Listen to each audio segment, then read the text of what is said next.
السلام علیکم ورحمۃ اللہ تعالی وبرکاتہ۔ عزیزان گرامی وقار، آج خصوصیت کے ساتھ میں آپ کے سامنے کچھ ضروری باتیں عرض کرنا مناسب سمجھتا ہوں۔ میلاد مصطفیٰ صلی اللہ تعالی علیہ وسلم کا وہ حسین جشن قریب آنے والا ہے جس کو ہم جشن عید میلاد النبی کے طور پر بڑے دھوم دھام سے مناتے ہیں، اور کیوں نہ منائیں کہ آقا کریم علیہ السلام کا اس سال تو 1500 سالانہ جشن عید میلاد النبی آنے والا ہے۔ لیکن نوجوانوں کے لیے خاص طور پر یہ پیغام کہ نوجوان بڑے جوش و خروش کے ساتھ، بڑے جذبات کے ساتھ باہر نکلتے ہیں۔ یہ اچھی بات ہے کہ جوش بھی ہونا چاہیے، لیکن جوش کا اور ان جذبات کا استعمال اگر غلط کاموں میں ہو گیا تو وہ شیطانی کام ہے، جہنم میں لے جانے والے کام ہے۔ اور وہی جوش و خروش اور وہی دھوم دھام اگر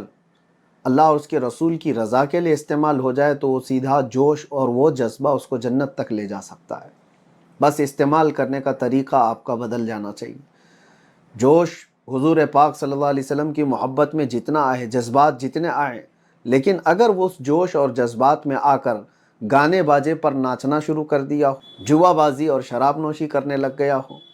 یا اس عید کو اپنے نفس کے کاموں کے لیے، انٹرٹینمنٹ کے لیے استعمال کرنے لگ گیا ہو، تو یہ جوش و خروش اسے جہنم میں لے جائے گا۔ اور یہی جوش و خروش اسے نبی پاک صلی اللہ تعالیٰ علیہ وسلم کی محبت میں خیر کے کاموں پر لے کر کے آ جائے ہیں تو یہ کام اسے جنت میں لے جائیں گے۔ عزیزان گرامی، آج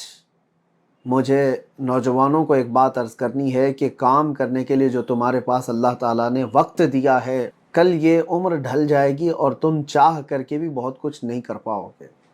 نبی پاک صلی اللہ تعالیٰ علیہ وسلم کے عید میلاد کے موقع پر جتنے